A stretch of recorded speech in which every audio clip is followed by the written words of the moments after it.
민주당은 책임 여당으로서 대화와 타협을 통해 야당과 원구성 협상에 임할 것입니다.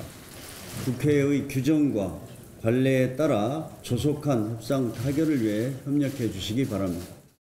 후반기 원구성은 독주하고 있는 문재인 정부의 일방통행식 국정 운영을 견제하고 기존의 관행대로 선수에 따라 적당히 나눠먹는 상임위 구성이 아니라 철저하게 능력 위주로 상임위 배치에 나서겠다는 말씀을 드립니다.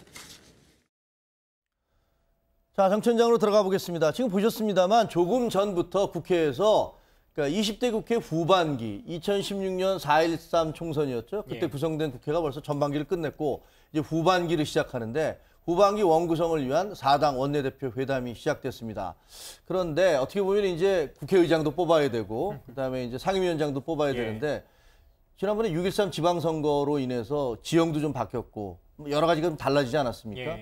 하반기 국회 어떻게 될 것 같습니까?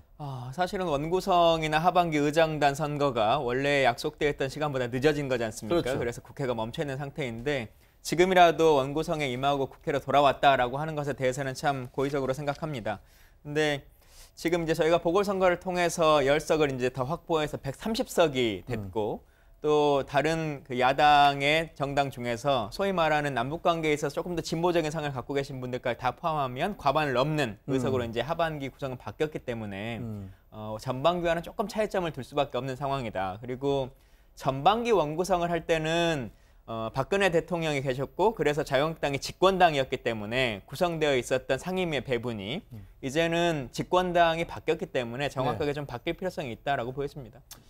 어떻습니까? 그 야당의 입장에서는 처음에 20대 총선 처음 끝나고 나서 시작됐을 때보다 지금 이제 상황이 굉장히 안 좋아졌죠? 네, 안 좋아졌죠. 그건 뭐 사실이죠. 의석수도 줄었고 어찌 보면은 민주당 말씀하셨듯이 이번에 지방선거 당시에 보궐선거를 통해서 더 많이 들어오셨고. 근데 일단 그 원구성을 이제 협상을 한다는 거는 저도 마찬가지로 천만다행이라고 생각을 하고요. 다만 요번에 그 상임위원장을 놔두고 이제 여러 가지 좀 논란이 있는 것 같습니다. 계속해서 이제 논의를 해야 되는 부분인데 이것을 꼭 뭐라 그래야 될까?